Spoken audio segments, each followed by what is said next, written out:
श्रीमद् भागवतम स्कंद 4 चतुर्थ आश्रम की उत्पत्ति। अध्याय 23 महाराज पृथु का भगवत धाम गमन। अपने जीवन के अंतिम चरण में महाराजा पृथु को जब लगा कि मैं वृद्ध हो चुका हूं, तब उस महापुरुष ने, जो संसार का राजा था, अपने द्वारा अर्जित जड़ से लेकर चल सभी तरह के जीवों में बांट दिया। उन्होंने सभी लोगों के लिए धार्मिक नियमों के अनुसार आजीविका की व्यवस्था की और भगवान के निर्देशों का पालन करके उनकी पूर्ण सहमति से उन्होंने अपने पुत्रों को अपनी पुत्री स्वरूपा पृथ्वी को सौंप दिया। उसके बाद महाराजा पृथु अपनी प्रजा को, जो राजा की वियोग के मर्म से कराह रही थी, छोड़कर तपस्या करने के लिए पत्नी समेत अकेले वन चले गए। पारिवारिक दायित्वों से निवृत्त होने के बाद महाराज पृथु ने वानप्रस्थ जीवन के नियमों का सख्ती से पालन किया और जंगल में कठोर तपस्या की। जिस गंभीरता के साथ वे पहले राजकाज चलाते थे और दुश्मनों पर विजय प्राप्त करते थे, उसी गंभीरता के साथ वे अब इन कार्यों में लगे हुए थे। तपोवन में महाराज पृथु कभी पेड़ों के तने और जड़ें खाते, कभी फल और सूखी पत्तियां खाते, और कुछ हफ्तों तक तो उन्होंने केवल पानी पिया। अंत में उन्होंने केवल हवा खाना शुरू कर दिया और केवल उसी से अपना निर्वाह करने लगे। ऋषियों मुनियों के पदचिह्नों और वानप्रस्थ के नियमों का पालन करते हुए पृथु महाराज गर्मियों में 5 आग के बीच बैठते थे, बरसात के मौसम में बाहर बारिश में ही रहते थे और सर्दियों में गर्दन तक पानी में खड़े रहते थे। वे जमीन पर बिना बिस्तर के सो जाया करते थे। अपनी वाणी और इंद्रियों को नियंत्रित करने, वीर्यपात को रोकने और अपने शरीर के भीतर प्राण वायु को नियंत्रित करने के लिए महाराज पृथु ने ये कठिन तपस्याएं की। उन्होंने ये सब श्री कृष्ण को प्रसन्न करने के लिए किया। इसके अतिरिक्त उनका कोई अन्य उद्देश्य नहीं था। इस प्रकार कठोर तपस्या करके महाराज पृथु धीरे धीरे आध्यात्मिक जीवन में स्थिर हो गए और कामनाओं और इच्छाओं से पूरी तरह मुक्त हो गए। उन्होंने मन और इंद्रियों को वश में करने के लिए प्राणायाम योग का भी अभ्यास किया, जिससे वे सभी कामनाओं से पूरी तरह मुक्त हो गए। इस तरह मनुष्यों में सबसे श्रेष्ठ महाराज पृथु ने उस आध्यात्मिक उन्नति के मार्ग का अनुसरण किया जिसका उपदेश सनय कुमार ने दिया था। दूसरे शब्दों में, उन्होंने भगवान कृष्ण की पूजा की।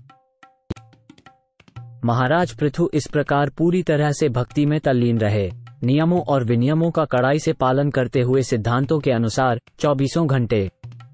इस प्रकार भगवान कृष्ण के प्रति उनका प्रेम और भक्ति विकसित हुई और अटल और स्थिर हो गई।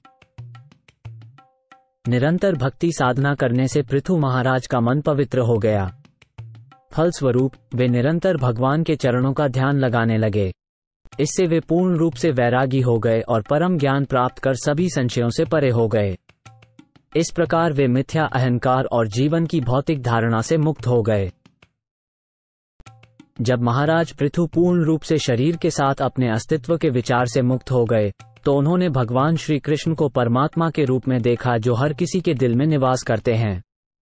इस प्रकार उनसे सभी आदेश प्राप्त करने में सक्षम होकर उन्होंने योग और ज्ञान की अन्य सभी विधियों को त्याग दिया। ज्ञान और योग की सिद्धियों में भी उनकी रुचि नहीं रही, क्योंकि उन्होंने पूरी तरह से अनुभव किया कि जीवन का चरम लक्ष्य श्री कृष्ण की भक्ति है, और जब तक योगी और ज्ञानी कृष्ण कथा के प्रति आकर्षित नहीं होते, संसार के बारे में उनके सभी भ्रम मोह कभी भी दूर नहीं हो सकते। समय आने पर जब पृथु महाराज को अपना शरीर त्यागना पड़ा, उन्होंने अपने मन को दृढ़तापूर्वक श्री कृष्ण के चरणों में स्थिर कर लिया। इस प्रकार ब्रह्मभूत अवस्था में स्थित होकर उन्होंने भौतिक शरीर छोड़ दिया। जब महाराज पृथु ने विशेष यौगिक आसन साधा, तो उन्होंने अपने गुदा द्वार को एड़ियों से बंद कर लिया और दोनों एड़ियों को दबाया। फिर धीरे धीरे प्राण वायु को नाभि चक्र से होते हुए हृदय तथा कंठ तक ऊपर की ओर ले गए और अंत में उसे दोनों भौहों के बीच में स्थित स्थान तक पहुंचा दिया। इस प्रकार पृथु महाराज ने धीरे धीरे अपने प्राणवायु को मस्तक के ऊपर स्थित ब्रह्मरंध्र तक पहुंचाया, जिससे उनकी समस्त सांसारिक आकांक्षाएं समाप्त हो गईं। उन्होंने धीरे धीरे अपने प्राण वायु को परम वायु में, अपने शरीर को परम पृथ्वी में और अपने शरीर की अग्नि तेज को परम अग्नि में विलीन कर दिया। इस प्रकार पृथु महाराज ने अपने शरीर के विभिन्न अंगों की भिन्न भिन्न स्थितियों के अनुसार अपनी इंद्रियों के छिद्रों को आकाश में, रक्त और विभिन्न स्रावों जैसे शरीर के तरल पदार्थों को जल की समष्टि में, पृथ्वी को जल में, उसके बाद जल को अग्नि में, अग्नि को वायु में, वायु को आकाश में मिला दिया। उन्होंने स्थितियों के अनुसार मन को इंद्रियों में लीन कर दिया और इंद्रियों को इंद्रिय पदार्थों, तन्मात्राओं में और अहंकार को समष्टि भौतिक शक्ति, महत्तत्व में लीन कर दिया। तब पृथु महाराज ने जीवात्मा की संपूर्ण उपाधि माया के परम नियंता को अर्पित कर दी। ज्ञान तथा वैराग्य और भक्ति की आध्यात्मिक शक्ति के द्वारा वे जीवात्मा की उन समस्त उपाधियों से मुक्त हो गए जिनसे वे घिरे हुए थे। इस प्रकार कृष्ण भावना की अपनी मूल सांविधानिक स्थिति में रहकर उन्होंने प्रभु या इंद्रियों के नियंता के रूप में अपना शरीर त्याग दिया। पृथु महाराज की पत्नी रानी अर्ची अपने पति के साथ वन में चली गईं। रानी होने के कारण उनका शरीर बहुत कोमल और नाजुक था। यद्यपि वे वन में रहने के योग्य नहीं थीं, फिर भी उन्होंने अपनी इच्छा से अपने कमल जैसे पैरों से पृथ्वी को स्पर्श किया। हालांकि महारानी अर्ची इस प्रकार के कष्टों की अभ्यस्त नहीं थी, फिर भी वन में रहने की मर्यादाओं में उन्होंने ऋषियों की तरह अपने पति का साथ निभाया। वे जमीन पर सोती थीं और केवल फल, फूल और पत्तियां ही खाती थीं। चूंकि वे इन कार्यों के लिए उपयुक्त नहीं थी, अतः वे क्षीण और दुबली पतली हो गईं।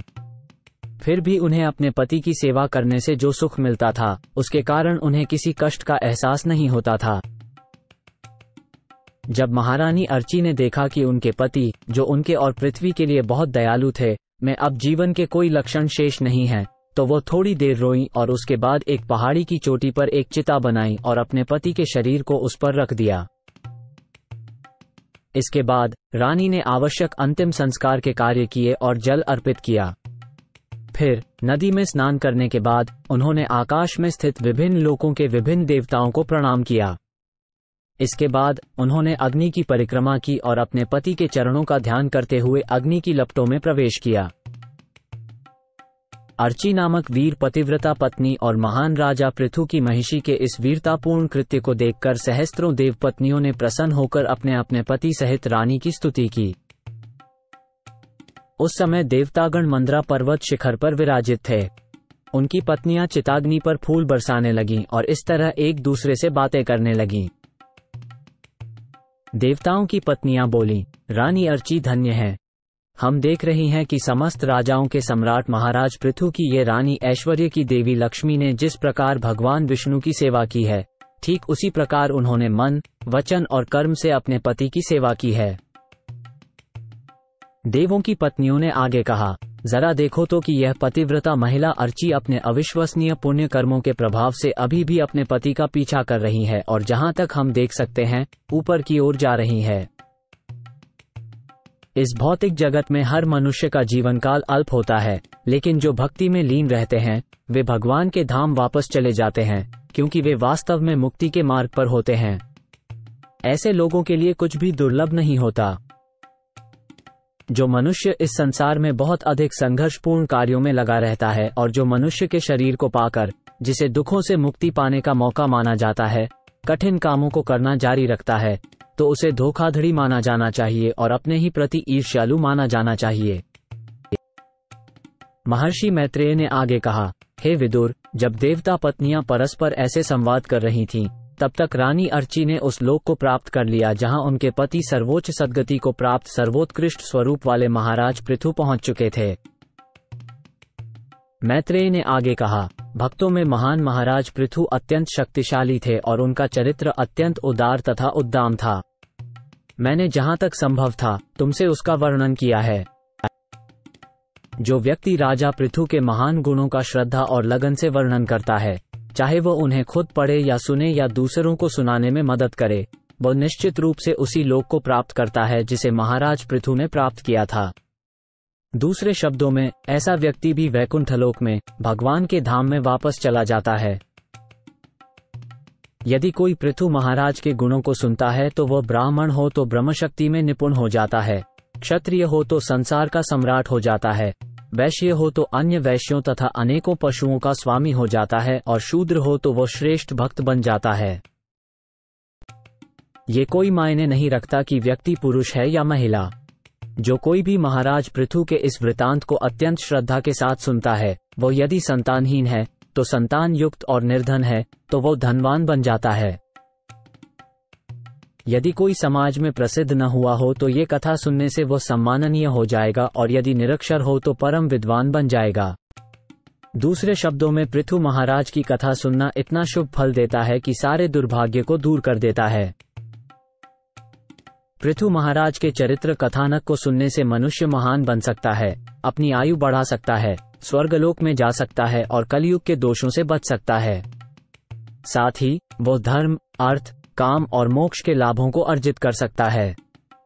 इसलिए सभी दृष्टिकोणों से यह श्रेष्ठ है कि जो लोग इन चीजों में रुचि रखते हैं वे पृथु महाराज के जीवन और चरित्र के बारे में पढ़ें और सुनें। यदि विजय और राज शासन की कामना रखने वाला राजा अपने रथ पर चढ़कर युद्ध के लिए जाने से पहले 3 बार पृथु महाराज के चरित्र का कीर्तन करे तो उसके अधीनस्थ राजा केवल उसी के कहने पर ही सब प्रकार के कर उसी प्रकार समर्पित करेंगे जैसे महाराज पृथु के अधीन राजा उनको समर्पित करते थे।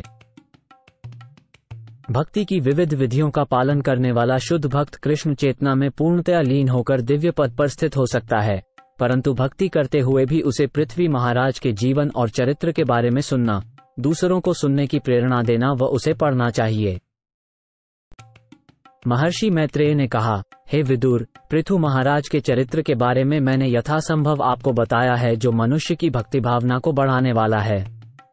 जो कोई भी इसका लाभ उठाता है वह भी महाराज पृथु की तरह ही भगवान के धाम को वापस चला जाता है। जो भी व्यक्ति महाराज पृथु के कार्यों के इतिहास को नियमित रूप से श्रद्धापूर्वक पढ़ता, उसका वर्णन करता और उसका जाप करता है, निश्चित रूप से उसका विश्वास और आकर्षण भगवान के चरण कमलों में दृढ़ होता जाएगा। भगवान के चरण कमल एक नाव है जिससे व्यक्ति अज्ञानता के सागर को पार कर सकता है।